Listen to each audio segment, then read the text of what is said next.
से पूछता है कि क्या हुआ। एंट्रोपी कहता है कि जो आर्ट फॉर्मेशन मास्टर जिनको पकड़ा गया था उसके अंदर से 3 को मार दिया गया, जिनके लिए उसे बुरा लग रहा है क्योंकि वो सारे के सारे उसके दोस्त थे। एंड वो जो 3 है उन 3 में से एक जो है उसके 2 बच्चों को पकड़ लिया गया है। Actually guys in 3 eternal true gods को मारने के बाद जो फूड नेशंस है उन्होंने सभी लोगों को छोड़ दिया था, लेकिन क्योंकि ये तीनों के तीनों इटर्नल ट्रू गॉड्स मर चुके थे इसलिए इनकी जो फैमिलीज थी, इनकी फैमिलीज एक डेंजर के अंदर आ गई थी, क्योंकि जो बाकी की फोर्सेस थी वो उन लोगों की फैमिलीज के ऊपर अटैक कर रही थी, क्योंकि अभी उन लोगों को प्रोटेक्ट करने वाला कोई भी नहीं था। एंड इन सब चीजों के अंदर कुछ बड़ी फैमिलीज भी इन्वॉल्व थी, इसलिए जो एंट्रोपी था वो खुद भी कुछ नहीं कर सकता था, इसलिए वो लू फैंग की हेल्प मांग रहा था कि लू फैंग के बोलने से मे भी वो लोग पीछे हट जाए। एंड जो 3 इटर्नल ट्रू गॉड्स थे उन 3 में से जो 2 लोग थे उन लोगों की फैमिलीज को भी पूरी तरीके से स्वॉलो अप कर लिया गया था, यानी कि उनकी फैमिलीज को भी पूरी तरीके से खत्म कर दिया गया था। बस एक ही इटर्नल ट्रू गॉड जिंदा बचा था जिसको यान बाओलाओ ने पकड़ा था। यान बाओलाओ ये किसी बंदे का नाम नहीं है बल्कि ये भी एक लोकल फैमिली है। भाई वो तीनों तो मारे गए, उनमें से जो 2 लोग थे उन लोगों की फैमिलीज भी पूरी तरीके से खत्म हो गई।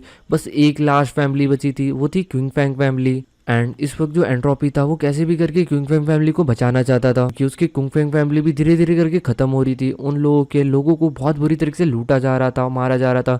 इवन थॉट जो क्विंग फैंग था उसके 2 बच्चे थे जिसको पकड़ लिया गया था। एंट्रोपी होता है वो लुओहे से कहता है कि ब्रदर लुओहे, लॉर्ड क्विंग फैंग वो मेरा काफ़ी अच्छा दोस्त था एंड वो मर गया, उसके काफ़ी सारे लोग मारे गए, मैं उन लोगों को नहीं बचा पाया, लेकिन मैं उसके इन 2 बच्चों को बचाना चाहता हूँ और उसको पकड़ के रखा है 6 लॉर्ड अलायंस ने। एंड अगर मैं वहाँ पे जाता हूँ तो डेफिनेटली वो मेरे की तरफ देखेंगे भी नहीं, लेकिन अगर आप खुद वहाँ पे जाते हो तो मे भी कुछ काम बन सकता है। उसके बाद जो लू फैंग होता है वो इस बंदे की मदद करने के लिए मान जाता है एंड फिर वो मोरुशा को लेके एंड अपने दूसरे सर्वेंट को लेके फाइनली यहाँ से निकल जाता है। मोरुशा, लू फैंग और लू फैंग का वो 3rd सर्वेंट, ये तीनों की दोनों एक फ्लाइंग शिप के अंदर बैठते हैं और सीधा 6 लॉर्ड अलायंस की तरफ आगे बढ़ जाता है। पूरे के पूरे एंटायर हुआंग सिटी के अंदर कुल मिला के 18 डार्क फोर्सेस थी और उसी के अंदर से एक 6 लॉर्ड अलायंस भी थी। जो 6 लॉर्ड अलायंस थी इस अलायंस के अंदर पूरी तरीके से अंधेरा था, यानी कि इसका जो हेडक्वार्टर था वो किसी भूतिया महल से कम नहीं दिखता था। लू फैंग कुछ टाइम के अंदर यहाँ पे पहुंच जाता है। जैसे वो यहाँ पे पहुंचता है उसे काफी सारे लोग देखने के लिए मिलता है जो कि इधर से उधर उड़ रहे थे, वो लोग अपने कामों के अंदर बिजी थे।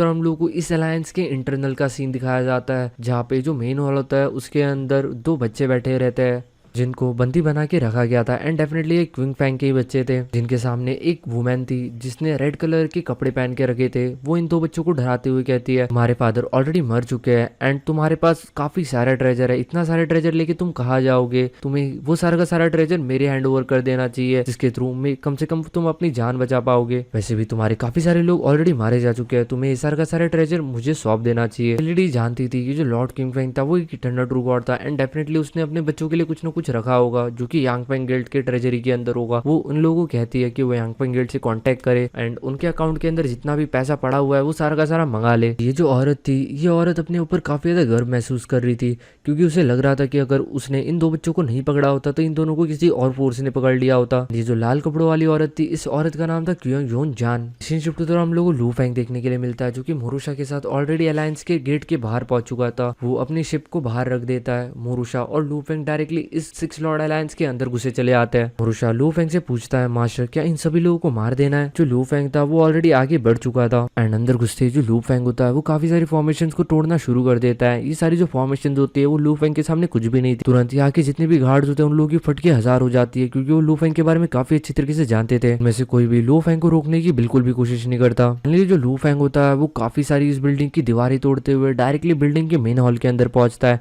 एंड वहां पे पहुंचते ही उसे क्विंग फैंग फैमिली के वो 2 बच्चे भी देखने के लिए मिल सकते थे एंड इन 2 बच्चों के सामने एक रैप ड्रॉप वाली वुमेन थी। हम लोग को देखने के लिए मिलता है जो लू फैंग होता है उसके पीछे 2 और इटर्नल ट्रू गॉड आता है। इन दोनों का नाम था लॉर्ड बाई वू, दूसरे का नाम अभी तक मेंशन नहीं किया गया, लेकिन लू फैंग इन्हीं लोगों को एक ही झापड़ के अंदर दूर उड़ा देता है। इसके बाद जो लू फैंग होता है वो उस लेडी की तरफ देखता है और कहता है कि तुम ही हो ना जिसने क्विंग फैंग फैमिली के ऊपर अटैक किया था। जो औरत होती है वो समझ लेती है कि यहाँ पे क्या चल रहा है, जिसके बाद वो कहती है अरे अरे मैं तो बस लॉर्ड क्विंग फैंग के इन 2 बच्चों को बचाने की कोशिश कर रही थी एंड साथ ही साथ मैंने क्विंग फैंग फैमिली की किसी भी मेंबर को नहीं मारा। लेकिन तभी वो जो 2 बच्चे होते हैं ब्रदर एंड सिस्टर वो जोर से चिल्ला पड़ता है कि ये झूठ बोल रही है, इन्हें ने हमारी फैमिली को मार दिया। उसके बाद वो जो औरत होती है वो काफी शॉक हो जाती है, जिसके बाद वो काफी तो गुस्से में उन 2 बच्चों की तरफ देखती है। फिर वो लू फैंग की तरफ देखते हुए कहती है लॉर्ड लुए मैं आपको एक्सप्लेन कर सकती हूँ एक्चुअल में हुआ क्या था। बट लू फेंग इसे इतना तो गुस्से में घूर के देखता है कि इसकी फट जाती है एंड ये तुरंत अपनी ट्रू फॉर्म के अंदर आ जाती है, जो कि एक ह्यूज मॉन्स्टर था जो कि काफी ज्यादा घिनौना दिखता था। एंड इसकी पूरी की पूरी बॉडी के ऊपर थाउजेंड्स ऑफ आई हम लोगों को देखने के लिए मिल सकती थी, जो कि किसी की भी सोल को बुरी तरीके से डैमेज कर सकती थी। वही जो लू फेंग होता है वो इसकी तरफ ज्यादा देखता नहीं है, वो बस अपना हाथ आगे करता है एंड इस बंदे की छाती के अंदर अपना हाथ घुसाड़ के इसके दिल को पूरी तरीके से निचोड़ देता है अंदर ही। वही जो बाकी के दो इटर्नल ट्रू गॉड जो कि पीछे पीछे आए थे लू फेंग के, जिनका नाम लॉर्ड बाइवू और लॉर्ड क्विंग फेंग था, ये दोनों के दोनों काफी ज्यादा शौक होता है। जो लू फेंग था उसने इस बंदी को काफी ज्यादा इजीली मार दिया था, इतनी ज्यादा इजीली जैसे कि लू फेंग एक मूंगफली चबा रहा हो। आफ्टर ऑल वो एक चीज तो जानते थे कि ये जो लेडी है ये प्रेसिडेंट ब्लड पाइथन से कमजोर है, बट स्टिल जो लू फेंग था उसने इस बंदी को सेकंड्स के अंदर खत्म कर दिया था, जिसके कारण डेफिनेटली थोड़ा सा शौक थे। इसके बाद जो लू फेंग होता है वो इन बचे हुए दो इटर्नल ट्रू गॉड्स की तरफ देखते हुए कहता है, क्या क्विंग फेंग फैमिली के जो लोग हैं उन लोगों के मरने के पीछे तुम दोनों का भी हाथ है? वो जानते थे अगर उन्होंने कोई गलत आंसर दिया तो लू फेंग उन दोनों को मार देगा। जिसके बाद ये दोनों के दोनों अपनी फटी हुई हालत के अंदर कहते हैं कि हम दोनों ने कुछ भी नहीं किया। ये जो लेडी है ये एक नंबर की पागल है, हमने इसे पहले ही बोला था कि ऐसा कुछ भी मत करो, उन इटर्नल ट्रू गॉड्स के डिसेंडेंट्स को परेशान नहीं करना चाहिए, बट वो हम लोगों की बात कहाँ सुन रही थी। के बाद लू फेंग लू की तरफ घूर के देखता है एंड इन दोनों का मुंह बंद हो जाता है। फिर लू फेंग लू की तरफ देखते हुए कहता है कि मेरे हिसाब से जहाँ तक कि मेरे को इन्फॉर्मेशन मिली है, जितने भी लोग क्विंग फेंग फैमिली से मरे हैं उन सभी लोगों के पीछे इसी औरत का हाथ था, एंड इसलिए मैं तुम्हारी जान बख्श रहा हूँ, बट तुम्हें एक पेनाल्टी देनी पड़ेगी। यहाँ पे कुल मिला के 5 लोग थे, जिनको देखते हुए लू फेंग कहता है कि तुम पांचों लोग मिलकर मेरे को लगभग 3 लाख कॉस्मिक सैंड दोगे, जिसके बाद मैं तुम्हें तुम्हारी जान बख्श दूंगा। ये जैसे ही ये लोग इस रकम को सुनते हैं, लाइट बाइवू और लॉर्ड क्विंग फेंग ये दोनों के दोनों एक दूसरे की शक्ल की तरफ देखने लग जाते हैं, क्योंकि after all 3 lakh cosmic sand कोई छोटी रकम नहीं थी। एंड उनको पता था कि अगर वो लोग कुछ बोलते हैं कि ये रकम ज्यादा है कि कम है तो उन लोगों की जान जा सकती थी। इन लोगों को 3 लाख कॉस्मिक सैंड देने थे लू फेंग को, इसका मतलब इन पांचों को 60 हजार कॉस्मिक सैंड अपने गुल्लक से निकालने पड़ेंगे। बट ऑलरेडी उन लोगों ने अपने लिए इनहेरिटेंस खरीद लिए थे, तो उन लोगों के पास भी ज्यादा पैसे नहीं थे। अगर उन लोगों को पैसे कलेक्ट करने थे तो उन लोगों को अपने ट्रेजर्स को बेचना पड़ेगा। इसके बाद जो लॉर्ड बाइवू होता है वो लू फेंग से कहता है कि लॉर्ड लू है, हम लोगों ने इमीडिएटली 3 कंपनीज को कॉल कर लिया है, हम लोगों ने उनके पास जितना भी हमारा बचा हुआ पैसा था वो सारा का सारा मंगा लिया है, लेकिन स्टिल हम लोग इतना ज़्यादा कॉस्मिक सैंड इस टाइम तक नहीं प्रोड्यूस कर सकते। अगर आप हमारे ऊपर थोड़ी सी दया दिखा देते, थोड़ा सा कम कर देते तो हमारे लिए थोड़ा सा आसान हो जाता। जो लू फेंग होता है वो इन पांचों की तरफ देखते हुए कहता है कि तुम डार्क फोर्सेस, तुम कब से इतने ज़्यादा रीजनेबल होने लग गए, तुम कब से भाव तोल करने लग गए? क्या तुम हमेशा गरीब लोगों को नहीं मारते रहते? क्या तुम उन सारी इटर्नल ट्रू गॉड लेवल के वॉरियर्स की फैमिलीज को नहीं हंट करते जो कि अपनी टेरिटरी को के जा चुके होते हैं या फिर मर जाते हैं? आज डेफिनेटली तुम किसी बंदे के हाथों लगे हो तो तुम्हें अभी यहाँ पे भाव तोल करना है। तुम्हें लास्ट मौका देता हूँ, 5 लाख कॉस्मिक सैंड निकालो और यहाँ से भगो यहाँ से, वरना मैं तुम पांचों को खत्म कर दूंगा। पहले लू फेंग ने इन लोगों से बस 3 लाख मांगे थे, लेकिन अभी लू फेंग ने बढ़ा के 5 लाख मांग लिए थे। ये चीज सुनने के बाद उन लोगों की फट जाती है एंड उन लोगों को पछतावा हो रहा था कि उन्हें लू फेंग के सामने कुछ नहीं बोलना चाहिए था, क्योंकि इस तरीके से बोल के उन्होंने और बड़ी मुसीबत खड़ी कर ली थी। इस हिसाब से यहाँ पे जो पांचों इटर्नल ट्रू गॉड्स हैं उन पांचों को 1-1 लाख कॉस्मिक सैंड कैसे इकट्ठा करना पड़ेगा। जिसके बाद जो लॉर्ड बाइवू और लॉर्ड क्यू फैंग होता है वो दोनों के दोनों कुछ भी नहीं बोलते, क्योंकि उनको पता था कि अगर इन्होंने और कुछ बोला तो एक तो इनकी जान जाएगी, एक तो रकम और ज्यादा बढ़ जाएगी। लू फेंग जाने से पहले कहता है कि बाय द वे मेरा एक मैसेज यूनबाओ टावर के अंदर पहुंचा देना उन 3 eternal true gods. Guys Yunbao tower भी एक जगह थी जिसको 3 इटर्नल ट्रू गॉड्स कंट्रोल करते थे। लू फेंग कहता है कि यूनबाओ टावर ने उन 2 मेजर फैमिलीज के रिसोर्सेज को पूरी तरीके से कंज्यूम किया है, यानी कि जो 3 इटर्नल ट्रू गॉड्स मरे थे उनके अंदर से जो 2 थे उन दोनों की जो फैमिलीज के जितने भी रिसोर्सेज और जितने भी लोग मारे गए थे उन सभी लोगों को मारने के पीछे यूनबाओ टावर का हाथ था। लू फेंग कहता है कि मैं उन लोगों को भी बख्शने के लिए तैयार हूँ, लेकिन अभी उन लोगों को बोल देना कि 5 लाख कॉस्मिक सैंड के साथ तैयार हो जाए। मैं उन लोगों को 1 दिन देता हूँ एंड तुम्हें भी 1 दिन देता हूँ। अगर उन्होंने नहीं दिया तो उनको बोल देना, फिर प्रिपेयर हो जाना मेरे लिए, मैं अपने हिसाब से एक्शन ले लूंगा। जो बाबू जोन होता है वो कहता है कि हाँ हाँ हम डेफिनेटली ये मैसेज पास कर देंगे। साथ ही साथ ये लोग मन ही मन थोड़े से तो खुश थे, क्योंकि इन लोग ऐसा लग रहा था कि 6 लॉर्ड अलायंस अकेली काफी ज्यादा अनलकी फैमिली नहीं है, बल्कि ये जो यामबाओ टावर है जिसने 2 इटर्नल ट्रू गॉड्स की फैमिलीज को लूटा था, अभी इन लोगों को भी कंपनसेट करना पड़ रहा है। बाइवूजन तुरंत उन यामबाओ टावर वालों को मैसेज भेज देता है लू फेंग का कि उन्हें 5 लाख कॉस्मिक सैंड लू फेंग को पे करना है, क्योंकि उन लोगों ने उन 2 मेजर फैमिलीज के लोगों को मारा है। 2 मेजर फैमिलीज यानी कि उन 2 इटर्नल ट्रू गॉड्स की फैमिलीज को, एंड अगर वो ऐसा नहीं करते तो लू फेंग पर्सनली एक्शन लेगा। इसके बाद लू फेंग यहाँ से चला जाता है। लू फेंग के जाने के बाद ये लोग आपस में झगड़े कर रहे होते हैं। वो लोग कहते हैं कि मैंने तुम्हें बोला था कि लॉर्ड लू के सामने कुछ उल्टा सीधा मत बोलो, पहले उन्होंने 3 लाख कॉस्मिक सैंड मांगे थे लेकिन तुमने कुछ ज्यादा ही बकवास कर दी, जिसके कारण उन्होंने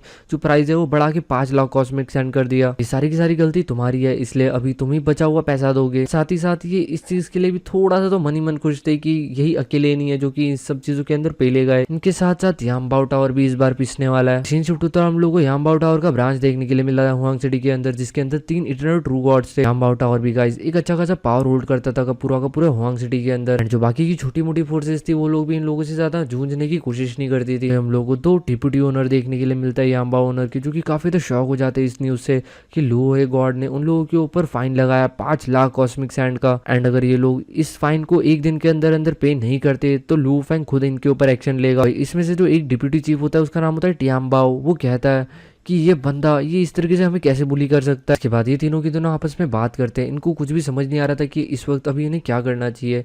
क्या इन्हें सही में लू फैंग को 5 लाख कॉस्मिक सैंड दे देने चाहिए। उन लोगों को मन तो कर रहा था कि वो इन सब चीजों को मार के इसको रिपोर्ट कर दे, लेकिन वो इन सब चीजों को मार के इसको रिपोर्ट नहीं कर सकते थे कि ये जो लोग थे ये इनलीगली यानी कि सीक्रेट तरीके से उन 2 इटरनल ट्रू गॉड्स की फैमिलीज को लूट रहे थे ताकि ये लोग अपनी जेबें भर सके। अगर ये चीज मार्किस को पता चली तो डेफिनेटली सबसे पहली सजा तो इन लोगों को मिलेगी। जो मार्किस है वो हाई लेवल के ऊपर है, इसलिए उसे इन सब चीजों की घंटा कोई फर्क नहीं पड़ता जब तक उनके कानों तक किसी चीज की न्यूज ना पहुंच जाए। भाई इन लोगों के लिए लेकिन 5 लाख कॉस्मिक सैंड थोड़े से ज्यादा थे, इसलिए ये दोनों के दोनों लॉर्ड वी की तरफ जाता है, क्योंकि एक वही था जो कि इन लोगों को इस मुसीबत से बाहर निकाल सकता है। इन दोनों को भी 5 लाख कॉस्मिक सैंड कलेक्ट करने के लिए लगभग अपने आर्मर और अपने वेपन्स को बेचना पड़ेगा, जिनको उन्होंने लगभग अपनी आधी जिंदगी को कॉम्प्रहेंशन से पाया है। ये सारी चीजें होने के बाद जो 5 मेजर फैमिलीज होती है उनमें से कोई भी लॉर्ड लुओए को यानी कि लू फैंग को गुस्सा दिलाने की कोई कोशिश नहीं करते या फिर ऐसा कोई काम नहीं करते जिससे लू फैंग को गुस्सा आ सके।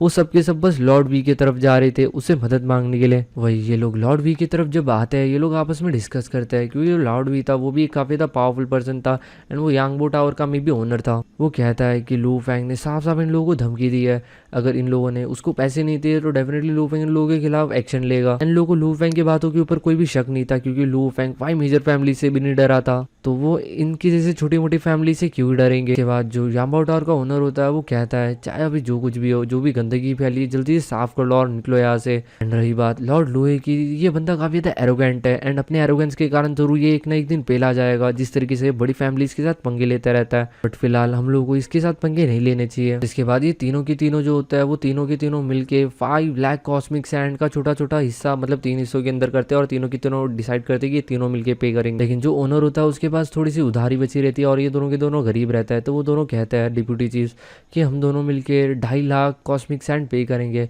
और बचे हुए 2.5 लाख आप पे कर देना, क्योंकि हमारे पास कुछ भी नहीं है। वही वो जो बंदा होता है वो भी कहता है कि मेरे पास भी कुछ नहीं है, तो वो बंदा कहता है कि ठीक है तो तू अपना ट्रेजर बेच दे और वेपन्स भी बेच देना। लॉर्ड लू है वो काफी तक क्रूअल है, अगर उसको पता चला कि हम लोग इतना पैसा नहीं जुगाड़ कर पाए तो वो डेफिनेटली हम सब लोगों की हालत खराब कर देगा। इसके बाद ये लोग जैसे तैसे करके अपना ट्रेजर्स अपना जो था वो सब बेच बाच के ये लोग 5 लाख कॉस्मिक सैंड का जुगाड़ करते हैं। एंड इस चीज की जो न्यूज थी वो पूरी की पूरी तरीके से चारों तरफ फैल भी चुकी थी कि जो लू फैंग है उसने किस तरीके से इन लोगों को पनिश किया एंड साथ ही साथ इन लोगों के ऊपर पेनाल्टी लगाई है। फाइनली हम लोगों को देखने के लिए मिलता है जो एक दिन होता है वो पूरी तरीके से कंप्लीट हो जाता है। हम लोग को बाई वूजैन यांबर टावर के मास्टर ये दोनों के दोनों टियांगयांग सेक्ट के अंदर देखने के लिए मिलता है, जो कि लू फैंग से मिलने के लिए आ रहे थे। डेफिनेटली अभी पूरी की पूरी हुआंग सिटी के अंदर सभी लोगों को पता है कि जो लू फैंग है वो अपने घर पे नहीं बल्कि टियांगयांग सेक्ट के अंदर मिलेगा, क्योंकि उसने ओपनली अपने भाई यानी कि एंट्रोपी को बचाने का वादा किया था। इसके बाद ये लोग डायरेक्टली अंदर आते हैं। वही जो लू फैंग होता है वो बरामदे के अंदर बैठा हुआ रहता है। ये लोग लू फैंग को देख के ग्रीट करते हैं एंड फिर वो कहता है कि हम लोगों को माफ करना कि हमने आपको परेशान किया, हमारे कारण आपको गुस्सा आया, लेकिन अभी आप अपना गुस्सा थूक दीजिए। इसके बाद जो बाईवू और वो जो यांबू टावर का बंदा होता है वो दोनों के दोनों 5-5 लाख कॉस्मिक सैंड की एक पोटलियां निकालते हैं और लू फैंग को दे देता है। लू फैंग इन पोटलियों को चेक करता है, जिसके बाद वो अपनी स्पेस पाउच के अंदर इन सब चीजों को रख लेता है। जो एंट्रोपी और बाकी सारे के सारे जो डिसाइपल्स थे वो सारे के सारे इस तमाशे को देख रहे थे एंड ये सारा तमाशा देख के उन लोगों को भरोसा नहीं हो रहा था अपने आंखों के ऊपर कि ये जो लू फैंग है ये इतना ज़्यादा पावरफुल है कि इवन हुआंग सिटी की जो 2 मेजर फोर्सेज है वो उन्हें भी इतना ज़्यादा इज्जत देनी पड़ रही है लू फैंग को। एंड इवन लू फैंग ने उन लोगों से 5 लाख कॉस्मिक सैंड का कंपनसेशन भी लिया है। ये जो नज़ारा था या फिर ये जितनी भी चीज़ें हो रही थी ये तमाशा डेफिनेटली काफ़ी ज़्यादा देखने लायक था इन लोगों के लिए। लू फैंग बस इन लोगों के पैसे ले लेता है, जिसके बाद इन लोगों की तरफ देखते हुए कहता है हो गया तुम्हारा, अभी तुम यहाँ से निकल सकते हो। लू फैंग उन लोगों के साथ कोई भी फालतू बात नहीं करता और इन लोगों को भगा देता है। वही जो बाई वूजन और यून बाओ लाउजियू यांबाओ टावर का ओनर ये दोनों के दोनों यहाँ से मुंह लटकाते हुए निकल जाता है गुड बाय बोल के। सीन शिफ्ट होता हम लोग को मोयो ली जिंग देखने के लिए मिलता है, वही बंदा जिसके साथ कुछ ही टाइम पहले जो लू फैंग था वो बात कर रहा था, जिसने शादी कर ली थी। इसकी बीवी इससे कहती है कि मैंने सुना था कि तुम्हें भी मौका मिला था कि तुम लॉर्ड लुई को फॉलो कर सको, लेकिन तुमने गिव अप कर दिया।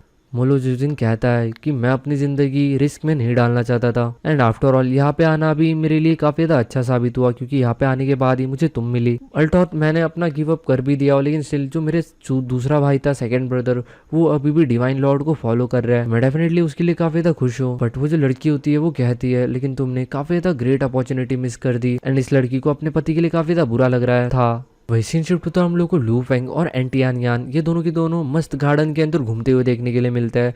जो एंट्रोपी था वो काफी ज्यादा खुश था, वो लू फेंग की तरफ देखते हुए कहता है कि ब्रदर तुमने बस एक ही दिन के अंदर अंदर 1 मिलियन कॉस्मिक सैंड कमा लिया, यानी कि 10 लाख के करीब करीब, एंड ये भी तुमने काफी आसानी से कमा लिया उन 2 मेजर फैमिलीज से लेके। बट उसके बाद वो कहता है कि वो तीनों के तीनों इटरनल ट्रू गॉड मारे गए जो कि मेरे दोस्त थे, एंड मुझे पता है कि अभी उनकी जो फैमिली है उन लोगों के साथ काफी ज्यादा बुरा हो रहा होगा, डेफिनेटली उन लोगों का काफी ज्यादा बुरा टाइम चल रहा होगा। फेंग एंट्रोपी की तरफ देखते हुए कहता है कि मुझे पता है कि तुम उन लोगों की काफी ज्यादा चिंता करते हो और तुम उन लोगों की काफी अच्छी तरीके से केयर करोगे। इसके बाद जो लू फेंग होता है वो अपने हाथों को वेव करता है और उसके हाथों के अंदर एक जेड बॉटल आ जाती है जिसके अंदर 30,000 कॉस्मिक सैंड थे। लू फेंग ये 30,000 कॉस्मिक सैंड की जो बॉटल होती है वो एंट्रोपी को देते हुए कहता है कि तुम ये चीज ले सकते हो, इस रकम को उन 3 फैमिलीज को सेटल करने में लगा देना। 30,000 कॉस्मिक सैंड का बहुत ज्यादा थे।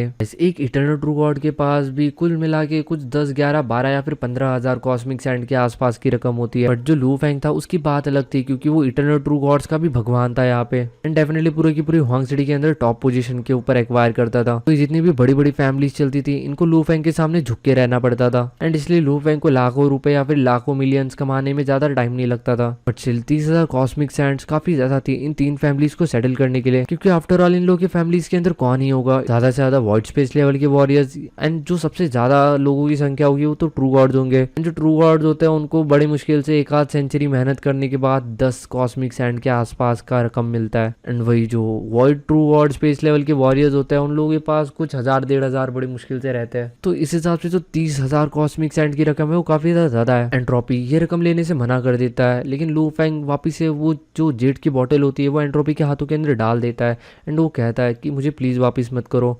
एंट्रोपी इस बार रिफ्यूज नहीं करता और वो रख लेता है। जिसके बाद जो लू फेंग होता है वो एंट्रोपी की तरफ देखते हुए कहता है कि ब्रदर मुझे अभी अपने एक डीप सक्लूजन के अंदर जाना है, तुम्हें अब से काफ़ी ज़्यादा केयरफुल रहना पड़ेगा। अगर तुम्हें कभी भी कोई भी प्रॉब्लम आती है या फिर कुछ भी होता है तो तुम तुरंत मुझे कांटेक्ट कर सकते हो, क्योंकि मैं डीप के सक्लूजन के अंदर रहूंगा तो तुम मुझे कांटेक्ट नहीं कर पाओगे, तो तुम लू साहब को बता देना। वही जो एंट्रोपी था वो भी काफ़ी अच्छी तरीके से ये चीज़ जानता था कि जो लू फेंग है फाइनली उसके पास काफ़ी अच्छे खासे पैसे आ चुके हैं। फाइनली अभी वो अपनी डिवाइन बॉडी को 3rd लेवल के ऊपर अपग्रेड करने के लिए जा रहा है। इसके बाद हम लोग को देखने के लिए मिलता है जो लू फेंग होता है वो मुरुशा और अपने दूसरे सर्वेंट को लेकर डायरेक्टली यांग फेंग गिल्ड के अंदर पहुंच जाता है, क्योंकि लू फेंग को यांग फेंग गिल्ड से काफ़ी सारे रिसोर्सेज परचेज करने थे अपने सक्लूजन के लिए। इसी लू फेंग यांग फेंग गिल्ड के अंदर पहुंचता है तो जो चीफ यहाँ के होते हैं वो पर्सनली लू फेंग को अटेन करते हैं, जिसके बाद वो थोड़ी सी लू फेंग की तारीफ करते हैं और उसे मक्खन लगाता है कि लॉर्ड लू है, फाइनली आप यहाँ पे हो। 6 लॉर्ड अलायंसेस और यांबाओ टावर को पूरी लगभग 10 लाख रुपए की कंपनसेशन देने के बाद इन सब चीज़ों के बारे में इस वक्त पूरी की पूरी हुआंग सिटी के अंदर कौन नहीं जानता,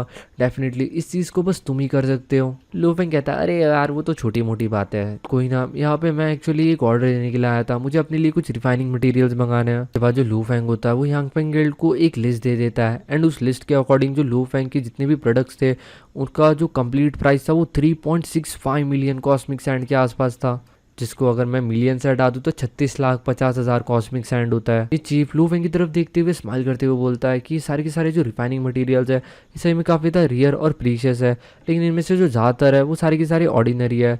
तो ये क्योंकि काफ़ी ज़्यादा ह्यूज नंबर के अंदर आपने मंगाया है तो डेफिनेटली हमारा जो स्टोरेज है वो थोड़ा सा कम पड़ जाएगा, हमें आसपास की सिटीज़ से थोड़ा सा मंगाना पड़ेगा। गाइस वैसे तो यांग फेंग गिल्ड काफ़ी ज़्यादा बड़ा था, एंड यांग फेंग गिल्ड के काफ़ी सारे हेडक्वार्टर्स है, जो हुआंग सिटी के अंदर है हर जगह पे ये लोग लिमिटेड रिसोर्सेज ही रखते हैं कि जब दिन के अंदर इनके 2-4 ही चप्पलें बिक्री होंगी तो वो पूरी चप्पलों की दुकान खोल के क्या ही करेंगे, वो 10-12 ही चप्पलें रखेंगे ना अपनी दुकान के अंदर। इसी तरीके से सारे के सारे जो रिसोर्सेज होते थे वो हर 2 दिन के अंदर इन लोगों के पास नया स्टॉक आता रहता था।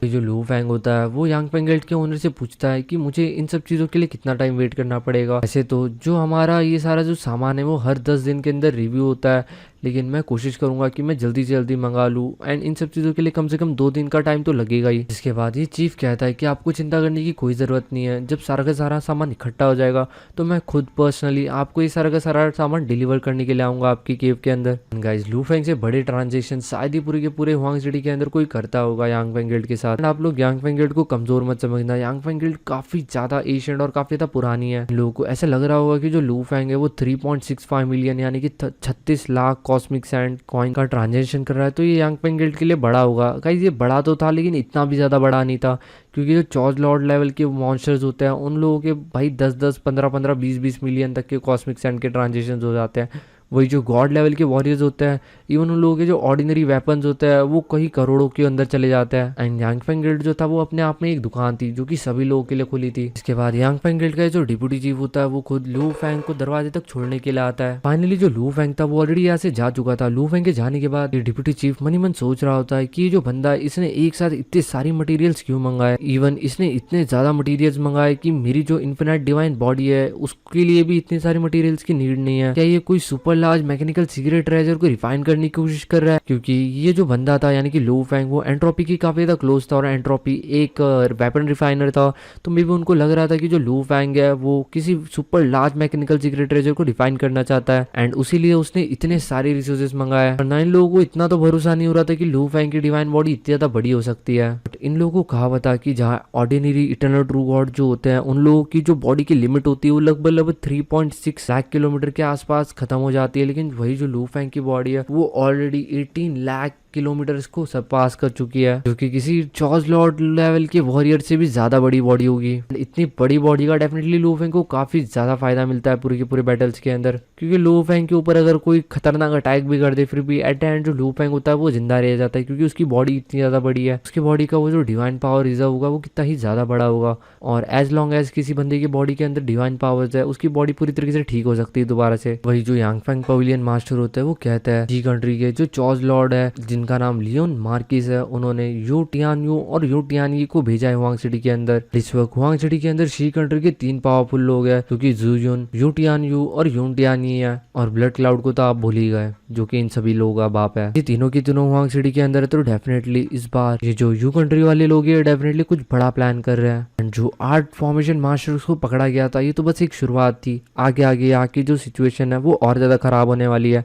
बट जो यांग फेंग गिल्ड है उसने एक चीज नोटिस कर ली थी कि इनमें से किसी ने भी लू फेंग को प्रवोक करने की गलती नहीं की। स्टिल जो पवेलियन मास्टर यांग फेंग थे वो थोड़े से कंफ्यूज थे। वो कहते हैं आई होप कि जो यू और शी स्टेट की जो फाइट है उसके अंदर हुआंग सिटी डिस्ट्रॉय ना हो। वही तभी साइड में हम लोग को एक इटर्नल ट्रू गॉड टेलीपोर्ट होते हुए देखने के लिए मिलता है, जो कि यांग फेंग को अंकल कहता है। वही जो मास्टर यांग फेंग थे वो कहता है कि तुम इस तरीके से पता नहीं कहाँ से कूद कूद के आ जाती हो। वो जो इटर्नल ट्रू गॉड होता है वो कहता है अरे यार आप भी क्यों यार ऐसे करते हो, जिसके बाद वो अपने काम के अंदर लग जाता है। एंड मेरे हिसाब से ये कोई लड़की है। इसी तरीके से 2 दिन मिलते हैं और हम लोग को फाइनली देखने के लिए मिलता है जो डिप्यूटी म्यूजियम होता है, यानी कि यांग फेंग गिल्ड का डिप्यूटी चीफ वो खुद लू फेंग को वो सारी के सारे प्रोडक्ट्स डिलीवर करने के लिए आता है जो कि लू फेंग 3.65 मिलियन कॉस्मिक सैंड से खरीदे थे। वही जो लू फेंग होता है वो डिप्यूटी म्यूजियम मास्टर को थैंक्स भी बोलता है कि उसने लू फेंग के लिए इतनी ज्यादा मेहनत। वही जो लू फेंग होता है वो गलती से भी ये थिंकिंग दिमाग के अंदर नहीं लाता कि उसने कोई बड़ा ट्रांजेक्शन किया है या फिर उसने बहुत ज्यादा रिसोर्सेज को मंगाया, क्योंकि वो जानता था कि जो यांग फेंग गिल्ड है वो काफी ज्यादा एशियंट है एंड डेफिनेटली इसके जो रिसोर्सेज है वो काफी ज्यादा फैले हुए हैं। एंड वो बस अभी एक इटर्नल ट्रू गॉड है जो चॉज लॉर्ड लेवल के वॉरियर्स होते होंगे उन लोगों वो लोग भी तो वेपन और बाकी की चीजें यहाँ से लेते होंगे, तो डेफिनेटली उन लोगों के पास जो पैसा होगा वो लू फेंग के कंपैरिजन के अंदर काफी ज्यादा होगा। मिशन शिफ्ट होता है हम लोग को मोर्शा देखने के लिए मिलता है जो मोयो किंग यांग को सिखा रहा था और वो उसे डांट भी रहा था काफी ज्यादा टाइम से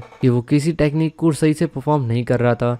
वही फाइनली जो लू फेंग होता है वो यहाँ पे आता है। मोरुशा लू फेंग को ग्रीट करता है। इसके बाद जो लू फेंग होता है वो मोरुशा से कहता है कि तुम दोनों एक चीज ध्यान से सुनो कि अभी मैं अपने डीप सेक्लूजन के अंदर जा रहा हूँ एंड मे बी मुझे थोड़ा सा टाइम लग जाएगा। मोरुशा और क्विंग यान ये चीज सुन के काफी ज्यादा खुश हो जाते हैं कि फाइनली अभी वो पूरी तरीके से फ्री थे, उनके ऊपर रात चलाने वाला कोई भी नहीं था। लू फेंग मोरुशा से कहता है कि जब तक बहुत ज्यादा कोई जरूरी काम ना हो तब तक वो उससे कांटेक्ट ना करे, एंड अगर कुछ बहुत ज्यादा जरूरी काम हो तभी वो उससे कांटेक्ट करे। वही जो मोरुशा होता है वो हाँ के अंदर मुंडे हिला देता है। मोरुशा लू फेंग का एक सोल स्लेव था जिसका कनेक्शन लू फेंग के डायरेक्ट माइंड के साथ है, तो वो टेलीपैथी के थ्रू लू फेंग को कुछ भी बता सकता है, इवन थॉट अगर लू फेंग किसी सक्लूजन में भी हो तो। उसके बाद जो लू फेंग होता है वो अपने स्टार टावर को प्रोड्यूस करता है और फिर वो अपने स्टार टावर के अंडरग्राउंड बेसमेंट के अंदर चला जाता है अपनी प्रैक्टिस करने के लिए। हम लोगों को मोरुशा भी देखने के लिए मिलता है जो कि इसी स्टार टावर के एक बिल्डिंग के अंदर या फिर एक फ्लोर के अंदर बैठ के अपना खाना खा रहा होता है, यानी कि उन सारे लोगों को खा रहा होता है जिनको लू फेंग ने कुछ टाइम पहले मार के लाया था। जब जो लू फेंग होता है वो सक्लूजन के अंदर चले जाता है, यहाँ पे हम लोग को एक बंदा देखने के लिए मिलता है जो कि मॉली मैंग था,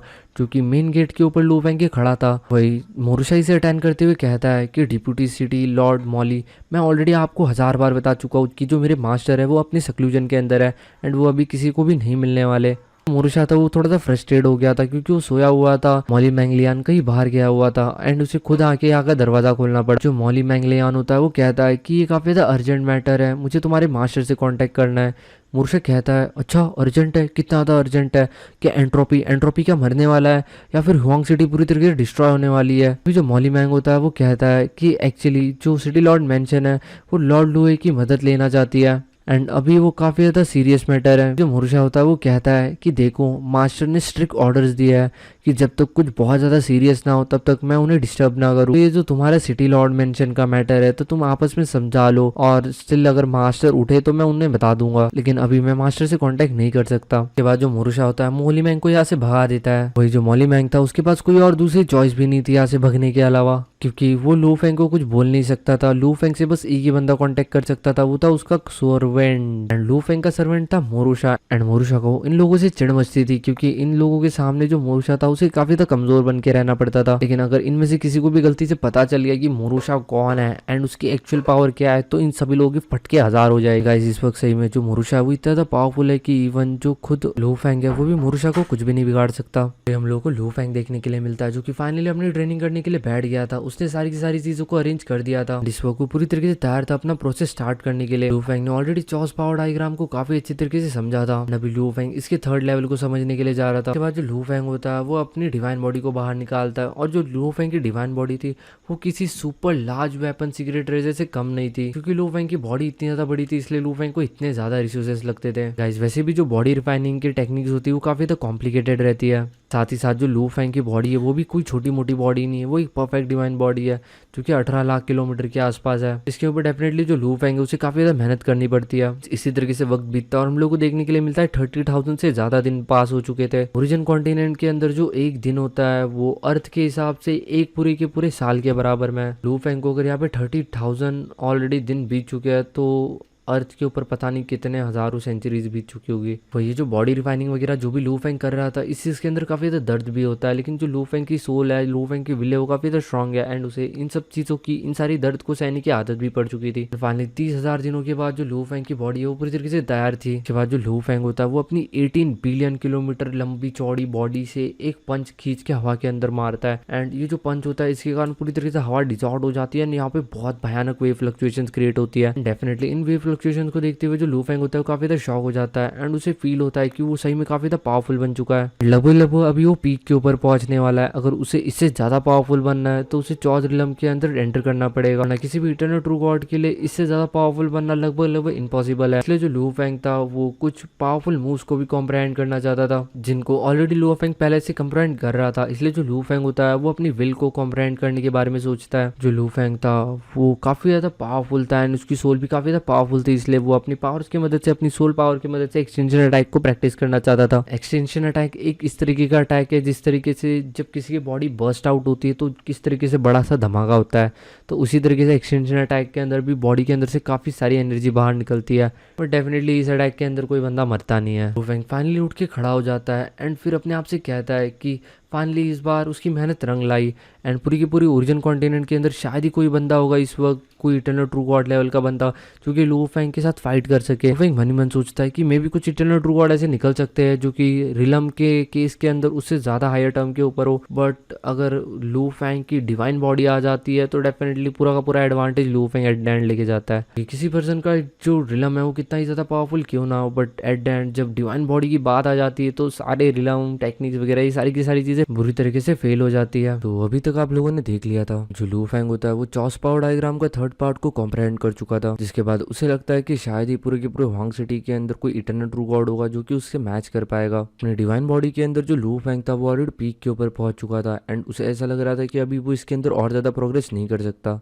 लू फेंग डिसाइड कर लेता है कि वो अपनी लेजेंड आर्ट को प्रैक्टिस करेगा, जो कि उसकी विल पावर वाली टेक्निक है। उसी लेजेंड आर्ट की मदद से इवन वो कुछ मूव्स को भी कॉम्प्रहेंड करेगा जो कि चौज रिलम के अंदर के है।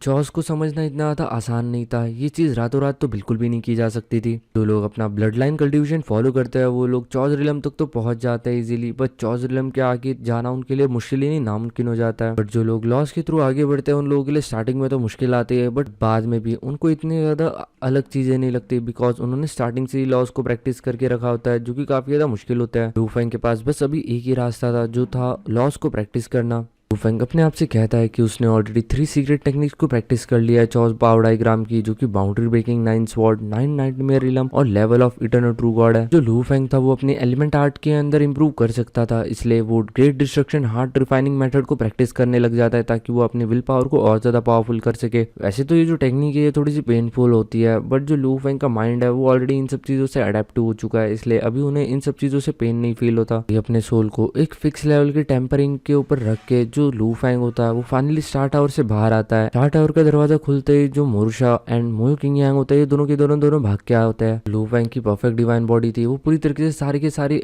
ओरास को पूरी तरीके से परफेक्टली रिस्ट्रेन कर सकती थी, इसलिए मोरुशा और मोयो किंग यांग ये चीज ट्रैक नहीं कर पाती कि लू फेंग के बॉडी के अंदर कोई चेंज आया भी है या नहीं। जो लू फेंग होता है वो मोयो किंग यांग से कहता है क्या तुम अपने फादर के घर पे नहीं गए। मोरुशा होता है वो हंसते हुए कहता है मास्टर जब आप सक्लूजन के अंदर गए थे तो ये जो बंदा था ये वहां पे चला गया था, यानी कि अपने फादर के पास चला गया था, बट ये कुछ टाइम वहां पे रहते ही वो वहां से भाग के आ गया इधर। लू फेंग को समझ नहीं आ रहा था कि ये इतनी जल्दी वापस क्यों आ गया। मोरुशा के हंसते हुए कहता है कि ये जो चीज है ये बस मोयो किंग यांग ही समझ सकता है। जो मोयो किंग यांग होता है वो कहता है कि मेरा जो सबसे बड़ा वाला भाई है उसकी ऑलरेडी शादी हो चुकी है, एंड जो मेरा सबसे छोटा भाई है उसकी भी शादी हो चुकी है, एंड अभी वो लोग चाहते हैं कि मैं भी शादी कर लूं, एंड इसलिए काफी सारी फीमेल प्रैक्टिशनर मेरे पीछे पड़ चुकी है इतने टाइम से। मैंने उनसे बचने के लिए पता नहीं कहाँ कहाँ भागा, कहाँ कहाँ छुपा, बट एट द एंड वो सारे के सारे मेरे पीछे ही आ जाती थी। एट द एंड मैं वापस से मास्टर की केव के अंदर आ गया, बट यहाँ पे आने के बाद भी उन लोगों ने मेरा पीछा नहीं छोड़ा। कुछ लोग इतनी ज्यादा जिद्दी थी और इतनी ज्यादा अड़ियल थी कि वो यहाँ तक पहुंच गई थी। At the end Moyo king Yang को मोरुशा की मदद लेनी पड़ी ताकि वो उन सारी फीमेल एक्सपर्ट्स को यहाँ से डरा के भगा सके। मोयो किंग यांग कहता है कि उसका कोई भी इंटरेस्ट नहीं है इन सारे के सारे इमोशनल मैटर्स के अंदर, वो बस जल्दी से जल्दी 10 बेसिक प्रिंसिपल्स को कॉम्प्रहेंड करना चाहता है। लू फेंग अपनी मुंडी यहाँ के अंदर हिलाते हुए कहता है तुम्हारी सोच सही है कि एक बार जब तुम वॉइड ट्रू गॉड लेवल के ऊपर पहुंच जाओगे तो तुम्हारे पास इटर्नल लाइफ स्पैन होगा। तुम्हें कोई भी जल्दबाजी करने की कोई नीड नहीं है। जब तुम्हें कोई सच्ची में ऐसा कोई मिल जाएगा जिसके साथ तुम रह सको, जिसको तुम पसंद करो दिल से, तो तुम्हारा जो दिल है वो तुम्हें खुद बता देगा। तब तक बस अपनी कॉम्प्रहेंशन के ऊपर ध्यान दो। उसके बाद जो लू फेंग होता है वो मोरुशा से पूछता है क्या कुछ बड़ा हुआ हुआंग सिटी के अंदर इस टाइम के अंदर जब मैं सक्लूजन के अंदर था, क्या एंटी यान यान को कभी कोई दिक्कत आई। मोरुशा कहता है कि पूरी के पूरे हुआंग सिटी के अंदर मास्टर आपका एकदम से दबदबा है, एंड आपके होते हुए कोई एंटी यान यान को छूने के बारे में भी कैसे सोच सकता है। हाँ भले सिटी लॉर्ड मैनेजर और फूड कंट्री के बीच में काफी सारे छोटे मोटे बैटल्स हुए इन सारे टाइम्स के अंदर, एंड इन सारे टाइम के अंदर अगर कोई सबसे बड़ा इंसिडेंट माना जाए तो वो है गु वाउशी वाला इंसिडेंट। तो कमांडर गु वाउशी है उन्होंने अपनी खुद की फैमिली के ऊपर अटैक कर दिया। जब लू फेंग ये चीज सुनता है तो डेफिनेटली थोड़ा सा शॉक हो जाता है, उसे समझ नहीं आ रहा था कि ऐसे कैसे हो सकता, बिकॉज जो लू फेंग था वो गाओ वाउशी की थोड़ी सी इज्जत करता था। उसको याद था जब वो मियुकी को मारने के लिए गया था तो जो इकलौता गाओ वाउशी था वही मियुकी को पकड़ना चाहता था। एंड देखा जाए तो जो गाओ वाउशी है वो दिल का काफी ज्यादा अच्छा बंदा है, एंड वो बुराई से सख्त नफरत करता है, एंड इसलिए वो लू फेंग के दिमाग के अंदर बैठा हुआ है अभी तक। मोरुशा लू फेंग को बताता है कि जो गाओ वाउशी है वो अगर देखा जाए तो बस एक ऑर्डिनरी मेंबर था गाओ फैमिली का, बट जब उसे हुआंग सिटी के अंदर हुआंग लीजन के अंदर एक सोल्जर रिकमेंडेड किया गया और फिर बाद में जो मू लुजाओ कमांडर है उन्होंने खुद उसे पर्सनली ट्रेन किया, उसके बाद उसके अंदर काफ़ी सारे चेंजेस आए, जिसके बाद इवन उसकी फैमिली के अंदर भी उसकी रेपुटेशन काफ़ी ज़्यादा बढ़ गई। बट पता नहीं एक दिन अचानक से गाओ वाउशी को क्या हुआ कि गाओ वाउशी ने काफ़ी सारे हुआंग गार्ड्स को लेते हुए अपनी फैमिली के पैट्रियार्क को अरेस्ट करवा दिया, एंड काफ़ी सारे कोर मेंबर्स को भी अरेस्ट कर दिया, एंड इसके अंदर इवन उसके फादर भी है। गाओ वाउशी ने इन सभी लोगों को इस बेसिस के ऊपर अरेस्ट किया क्योंकि उसे लगता था कि उसकी जो गाओ फैमिली है उसका कोई ना कोई रिलेशनशिप है फूड कंट्री के साथ। एंड देखा जाए तो ये काफ़ी बड़ा क्राइम है, मतलब देखा जाए तो ये थोड़ा सा गद्दारी वाला क्राइम हो गया कि जो गांव फैमिली है वो हुआंग सिटी की होने के बाद भी वो फूड नेशन को सपोर्ट कर रही है, एंड उसे सीक्रेटली हुआंग सिटी के बारे में इंफॉर्मेशन सप्लाई कर रही है, एंड इसके लिए इवन किसी को मौत की सजा भी मिल सकती है। लू फेंग कहता है कि जो गाओ वाउशी था उसने अपनी फैमिली को बहुत ज्यादा यंग एज के अंदर ही छोड़ दिया था, एंड इसलिए उसकी जो फैमिली के साथ उसकी रिलेशनशिप है वो काफी ज्यादा कमजोर है। बट स्टिल किसी ने ये नहीं सोचा था कि जो गाओशी है वो अपनी फैमिली की तरफ इस तरीके से पलट जाएगा। जो लू फेंग होता है वो मोरुशा की तरफ देखता है और कहता है कि तुम्हें तो काफी ज्यादा डिटेल के अंदर पता है, क्या तुम बैठे बैठे यही सारा तमाशा देख रहे थे? मोरुशा कहता है कि मास्टर मेरे पास काफी सारा फ्री टाइम था,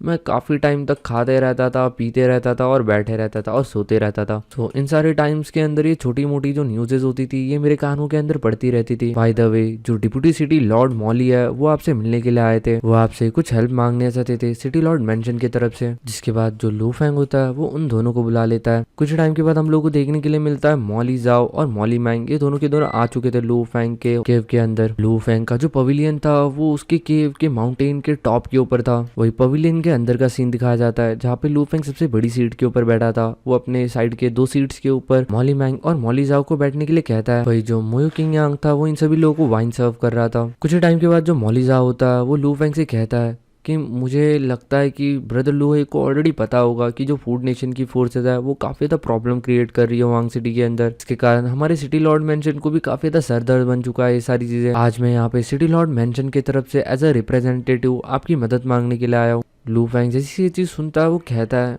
मेरी सी मदद, बट मेरा कोई भी दुश्मनी नहीं है फूड नेशन के साथ, तो मैं इन सब चीज़ों के अंदर क्यों इन्वॉल्व रहूंगा। बट गाइस अगर देखा जाए तो लू फेंग की दुश्मनी है फूड नेशन के साथ, बट वो जानबूझ के ये सारी चीज़ें प्रिटेंड कर रहा है ताकि उसे कुछ न कुछ फायदा मिले ये सब चीज़ें करके। ये जो मोलिजा होता है वो मुंडी हिलाते हुए कहता है मैं समझ सकता हूँ आपको, लेकिन जितनी भी लोकल फैमिलीज है पूरी की पूरी हुआंग सिटी के अंदर वो सब भी इस मामले के अंदर इन्वॉल्व नहीं होना चाहते, बिकॉज उन सभी लोगों को अपनी फैमिलीज के बारे में और अपने छोटे मोटे क्लैंस के बारे में परवाह है। बट लॉर्ड लूहे आपके बस 2 ही सर्वेंट है एंड आपके पास चिंता करने के लिए कोई भी चीज नहीं है। आप इस वक्त पूरी तरीके से अकेले हो और आप एक लोन वंडरर हो एंड आप ना 5 मेजर फैमिली से डरते हो और ना ही फूड किंगडम से डरते हो। तो मुझे नहीं लगता कि आपको शी किंगडम से डरना चाहिए। एंड आफ्टर ऑल जो शी किंगडम वाले लोग हैं वो कमजोर लोगों को बुली नहीं करते, यानी कि वो लू फेंग जैसे एक इटर्नल ट्रू गॉड को मारने के लिए किसी चौल मास्टर को तो नहीं भेज सकते। भाई जो लू फेंग होता है वो कहता है कि जस्ट अगर मैं उन लोगों से डरता नहीं हूँ इसका मतलब ये नहीं कि मैं उन लोगों के साथ जाके जिंदगी और मौत की लड़ाई लड़ूं। जो मौलिजा होता है वो कहता है कि हमने तो आपसे काफी ज्यादा प्यार से बात की थी, हम आपकी मदद करने के लिए भी तैयार है, आपको बस हमारी एक इंपॉर्टेंट प्लेस को गार्ड करना है 1 सेंचुरी के लिए एंड हम इसके बदले में आपको 1 मिलियन कॉस्मिक सैंड देने के लिए तैयार है। पूरी सेंचुरी के लिए गार्ड करने के लिए जब लू फेंग को कहा जाता है तो वो कहता है ये काफी ज्यादा लंबा टाइम है। रही बात 1 मिलियन कॉस्मिक सैंड की तो ये कोई ज्यादा बड़ी अमाउंट नहीं थी क्योंकि लू फेंग ने ऐसी अमाउंट एक दिन के अंदर कमा के रखी थी।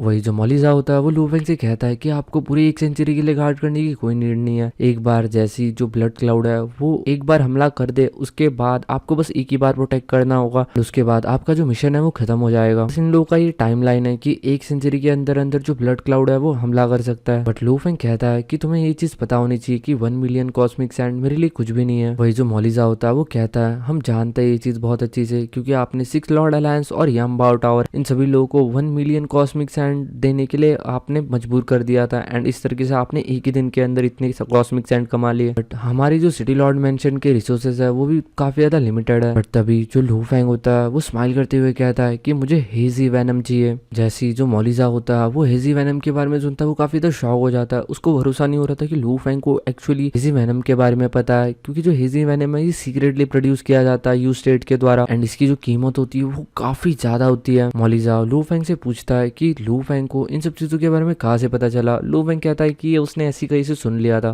बट लू फेंग को ये सारी की सारी जो इन्फॉर्मेशन है वो मास्टर जाओ शेंकी के द्वारा और डुआंगडोंग रिवर के इनहेरिटेंस के द्वारा पता चली है। ये जो हेज वैनम था इसको कुरुजावा वैनम भी कहा जाता था एंड अगर इस वैनम को एक छोटी सी अमाउंट के अंदर कंज्यूम किया जाए तो इसके मदद से कोई भी पर्सन अपने विल को शार्पन कर सकता है। बट अगर इसका डोज हल्का फुल्का भी इधर उधर हुआ तो कोई बंदा रातों रात ही टपक जाएगा। एंड ये जो हेजी वैनम है ये बस यू कंट्री के कुछ एलाइड फैमिलीज और कुछ बड़ी बड़ी फैमिलीज है उन्हीं के अंदर सप्लाई किया जाता है। अगर लू फेंग नॉर्मली अगर इसको खरीदने के लिए जाता है तो लू फेंग को काफी ज्यादा बड़ा प्राइस चुकाना पड़ेगा, यानी कि जितना प्राइस वो रॉयल फैमिलीज दे रही है उनसे 10 गुना ज्यादा। मौलिजा कहता है कि मैं आपको इस चीज के बारे में अभी कुछ बता नहीं सकता, लेकिन मैं इस चीज के बारे में डेफिनेटली सिटी लॉर्ड से कॉन्टेक्ट करके पूछूंगा। कुछ टाइम के बाद जो मौलिजा होता है वो कुछ चीजें डिस्कस करने के बाद फाइनली वापिस आता है। वो कहता है कि सिटी लॉर्ड मेंशन मान चुका है, जो हेजी वैनम है वो कूमैंग फैमिली के द्वारा प्रोड्यूस किया जाता है एंड वो आपको हेजी वैनम की एक बॉटल देने के लिए तैयार है। ये चीज सुनते ही लू फेंग थोड़ा सा खुश हो जाता है और वो कहता है चलो ठीक है, फिर मुझे बताओ कि मुझे किस जगह को गार्ड करना है। इसके बाद जो मॉलिजा होता है वो कहता है कि मैं आपको जल्दी बता दूंगा। फिर हम लोग को हुआंग सिटी के अंदर जो सिटी लॉर्ड मेंशन है उसका नजारा देखने के लिए मिलता है, जिसके अंदर सिटी लॉर्ड मेंशन के कुछ बड़े लोग बैठे हुए थे। इसके अंदर सिटी लॉर्ड मेंशन का हुआंग लॉर्ड, एक बुढ़ा सफेद बालों वाला मॉलिजाओ और एक सिंग वाला एक बंदा भी बैठा हुआ था।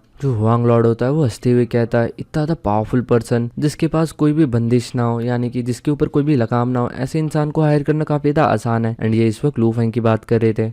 इन लोगों को हेजी वैनम की एक शीशी देनी पड़ी थी, लेकिन स्टिल पावर के सामने ये सारी चीजें कुछ भी नहीं है। जो बुढ़ा होता है वो कहता है बट इस बंदे को ब्लैक जी वैनम के बारे में कैसे पता चला। हुआंग सिटी का लॉर्ड कहता है कि वो काफी ज्यादा पावरफुल पर्सन है, डेफिनेटली इतनी सारी स्ट्रेंथ के साथ कोई ना कोई लक के थ्रू इन लोगों को पता ही चल जाता है। आफ्टर ऑल पावरफुल लोगों के सामने कोई भी सीक्रेट टिक नहीं पाता। ये लोग अपने 3 फॉरबिडन एरियाज को प्रोटेक्ट करना चाहते थे एंड लू फेंग के प्रोटेक्शन के साथ अभी इन लोगों के पास कोई भी वीक पॉइंट नहीं बचा था। तभी वो जो वन हॉर्न वाला पर्सन होता है वो कहता है कि लेकिन आज तक किसने भी उसे हिंग कैंग को मारते हुए नहीं देखा, तो हमें डेफिनेटली उसके स्ट्रेंथ के बारे में ज़्यादा कुछ नहीं पता। इस बंदे के हिसाब से इसको लग रहा था कि हमें लू हे को नहीं ज्वाइन करना चाहिए, क्योंकि आफ्टर ऑल उसे एक बहुत बड़ा प्राइस पे करना पड़ रहा है। बट मॉलिजाओ कहता है कि उस बंदे के ऊपर भरोसा ना करना ही हमारी सबसे बड़ा गलती होगी। एक टाइम था जब हम सब लोग मिलकर उसके ऊपर अटैक करना चाहते थे एंड आज का एक टाइम है जब धीरे धीरे करके वो अपनी पावर्स को प्रूव करते जा रहा है। जहाँ तक कि हम इतने सेंचुरीज से लू हे को जानते हैं, वो बंदा काफी ज्यादा ट्रस्टवर्दी पर्सन है एंड वो बुराई से सख्त नफरत करता है। वही वो जो एक हॉर्न वाला बुढ़ा होता है वो कहता है कि एक बार जैसे ये मैटर सॉल्व हो जाए मैं वापस से रॉयल कैपिटल के अंदर लौट जाऊंगा। एंड इस बुढ़े का नाम होता है जनरल लॉन्ग। एंड अगर इस वक्त देखा जाए तो पूरे के पूरे हुआंग सिटी के अंदर ये बंदा one of the most powerful बंदा है। एंड देखा जाए तो ये जो बुढ़ा है ये हुआंग सिटी का है नहीं, इसे मार्किस के द्वारा हुआंग सिटी के अंदर सिटी लॉर्ड मेंशन की रक्षा के लिए भेजा है। इसे देखा जाए तो ये भी एक इटर्नल ट्रू गॉड ही है, लेकिन स्टिल ये इटर्नल ट्रू गॉड के पीक लेवल तक पहुंच चुका है एंड इसे गॉड किंग लेवल और चॉस लॉर्ड लेवल के वॉरियर्स के द्वारा कल्टीवेट किया गया है। डेफिनेटली ये एक super strong eternal true god है। ये बुढ़ा मन ही मन कहता है कि अगर इस बंदे को फुड कंट्री के साथ नहीं निपटना पड़ता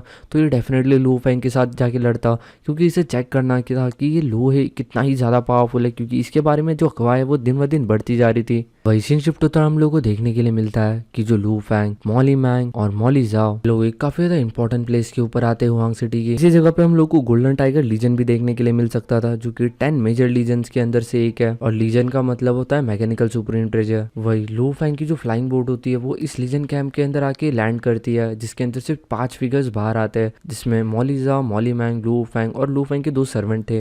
जो मॉलिजा होता है वो लू फेंग से कहता है कि जो गोल्डन टाइगर आर्मी है वो इस जगह के ऊपर रखवाली कर रही है। लू फेंग इस जगह को देखते हुए कहता है क्या मुझे इस जगह को गार्ड करना होगा। मॉलिजाओ हाँ के अंदर मुंडे हिला देता है। मॉलिजाओ कहता है कि एक्चुअल में अगर देखा जाए तो ये बस एक छोटा सा कैंप लगता है, बट एक्चुअल में ये पूरी की पूरी हुआंग सिटी की one of the most forbidden area है, यानी कि काफी ज्यादा इंपॉर्टेंट एरिया है। इवन उन 2 हुआंग लीजेंड्स के अलावा यहाँ पे और भी काफी सारे मतलब 2 हुआंग गार्ड्स की टीम्स है जो कि अंडरग्राउंड में छुपी हुई है। लू फेंग आसपास के एरिया को देख रहा था तो उसे फील होता है कि यहाँ की जो एनर्जी फ्लक्चुएशन है वो काफी ज्यादा हैवी है। कुछ ही टाइम के अंदर यहाँ पे कुछ लोग दौड़ते हुए आते हैं, क्योंकि definitely golden tiger legion and वो 2 कमांडर्स थे हुआंग गार्ड के, कमांडर जिनहाओ और वो 2 कमांडर गार्ड्स वो काफी ज्यादा रिस्पेक्टफुली सल्यूट करते हैं लू फेंग, मॉली मैंग और मॉलिजाओ को देख के। मॉलिजाओ कहता है कि लॉर्ड लू है ये आज से यहाँ पे रहेगा, हमारे जो प्लान्स पहले डिसाइड किए थे वही सारे प्लान अभी भी है, बट बस इस जगह के ऊपर अभी लॉर्ड लूए भी प्रोटेक्ट करेगा। एंड हाँ, लॉर्ड लूए को किसी को भी कोई भी चीज बोलने की नीड नहीं है। लॉर्ड लूए अपने मर्जी से इस पूरी के पूरे कैंप के अंदर कहीं पे भी घूम सकता है। तो तीनों की तीनों ये चीज काफी अच्छी तरीके से जानते थे कि लू फेंग एक ऐसा इंसान है जिसके गले में पट्टा नहीं बांधा जा सकता, इसलिए वो लोग काफी ज्यादा रिस्पेक्टफुली आंसर करते हैं एंड लू फेंग को भी ग्रीट करते हैं। लू फेंग इन गार्ड्स की तरफ देखता है तो इन गार्ड्स के अंदर एक पर्सन गाव हाउशी भी था एंड जो गाव हाउशी था वो इस वक्त लू फेंग के साथ काफी ज्यादा पोलाइटली बिहेव कर रहा था। जिसके बाद जो लू फेंग होता है मॉलिजाओ की तरफ देखते हुए कहता है कि देखो मैं यहाँ पे रक्षा करने के लिए मान तो गया हूँ, लेकिन जो तुमने मुझसे प्रॉमिस किया अपने प्रॉमिस को भूलना मत। मॉलिजाओ कहता है कि तुम्हें चिंता करने की कोई जरूरत नहीं है, चाहे कोई भी मिस आउट हो जाए लेकिन सिटी लॉर्ड मेंशन तुम्हें मिस आउट नहीं होने देगा। यानी कि जो लू फेंग था वो अपने हेज पॉइजन की बात कर रहा था। वो 3 गार्ड साथ ही साथ यहाँ पे जितने भी हुआंग लीजेंड है इन लोगों को काफी अच्छी तरीके से पता था कि भले ये हुआंग सिटी के अंदर काफी ज्यादा दबदबा बनाते हो, बट इस टाइम लू फेंग के सामने ये सब लोग मिलकर भी कुछ भी नहीं कर सकते। एंड देखा जाए तो ये सब लोग भी काफी ज्यादा पावरफुल इटर्नल ट्रू गॉड्स है। बट चाइनीज नॉवेल्स के अंदर हमेशा से ऐसे दिखाया जाता है कि जो MC होता है वो अपने से 2 पावर लेवल या फिर 3 पावर लेवल के गैप के ऊपर हमेशा रहता है, यानी कि वो अगर लेवल 2 के ऊपर होगा तो वो लेवल 4 के लोगों को धूल चटा देगा, वो लेवल 4 पे होगा तो लेवल 8 के लोगों को धूल चटा देगा। जिसके बाद हम लोग को देखने के लिए मिलता है जो मोलिजा होता है वो इन 3 कमांडर्स को एक चीज बता देता है कि लू फेंग इस जगह पे गार्ड कर रहा है, ये चीज उन तीनों के अलावा किसी और को नहीं पता चलनी चाहिए, वरना इससे जो उनका एनिमी है वो सतर्क हो सकता है। जाते जाते जो मोलिजा होता है वो लू फेंग से कहता है कि ब्रदर लू है, मैं ऑलरेडी आपके यहाँ पे रहने का और खाने का इंतजाम कर चुका हूँ। जिसके बाद जो मोलिजा होता है वो यहाँ से चला जाता है। वही जब लू फेंग अपनी केव देखता है जो कि उसके लिए यहाँ पे बनाई गई थी, ये कुछ 10,000 किलोमीटर के आसपास थी, लेकिन स्टिल ये जो केव थी ये काफी ज्यादा मतलब इसे काफी ज्यादा सजा के रखा गया था। इसके अंदर सुविधा की सारी चीजें मौजूद थी। इसके बाद लू फेंग, मोरुशा और मोयो किंग की तरफ देखते हुए कहता है अब से यही तुम्हारा नया घर है कुछ टाइम के लिए। कुछ दिन इसी तरीके से बीतते हैं एंड फाइनली 5 दिनों के बाद जो मॉली मैंग होता है वो लू फेंग के लिए ब्लैक हेज पॉइजन लेके आता है, जो कि डेफिनेटली काफी ज्यादा टॉक्सिक सब्सटेंस है जो कि 4 लेवल के बीस्ट के थ्रू प्रोड्यूस किया जाता है। जब मॉली मैंग इस चीज को लेके आया था एंड जब ये चीज जो लू फेंग को दे रहा था तो वो उससे कहता है कि इस चीज से काफी ज्यादा केयरफुल रहना, अगर आप इसके थ्रू कल्टीवेशन करते भी हो तो याद रखना एक दिन के अंदर बस एक ही ड्रॉप लेना, कि अगर आपने इससे ज्यादा लिया तो मे बी आपकी जान को भी खतरा हो सकता है एंड अगर आप मर जाते हो तो ये तो डेफिनेटली एक मजाक हो जाएगा कि हमने आपको हेज पॉइजन दिया, आपको हम लोगों ने यहाँ की रखवाली करने के लिए दिया और एट द एंड आप ही मारे गए हमारे हाथों से। जो लू फेंग होता है वो हंसते हुए कहता है आपको ज्यादा चिंता करने की कोई जरूरत नहीं है, मैं ध्यान रखूंगा। लू फेंग को ज्यादा कोई चिंता नहीं थी क्योंकि उसके पास 2 ब्लड लाइन का इनहेरिटेंस था एंड लू फेंग ये भी जानता था कि वो कोई नॉर्मल इटर्नल ट्रू गॉड नहीं है जिसके लिए एक आध बूंद सफिशिएंट होगा, अगर वो एक गुड भी मार लेगा फिर भी उसकी बॉडी के ऊपर ज्यादा कोई फर्क नहीं पड़ने वाला।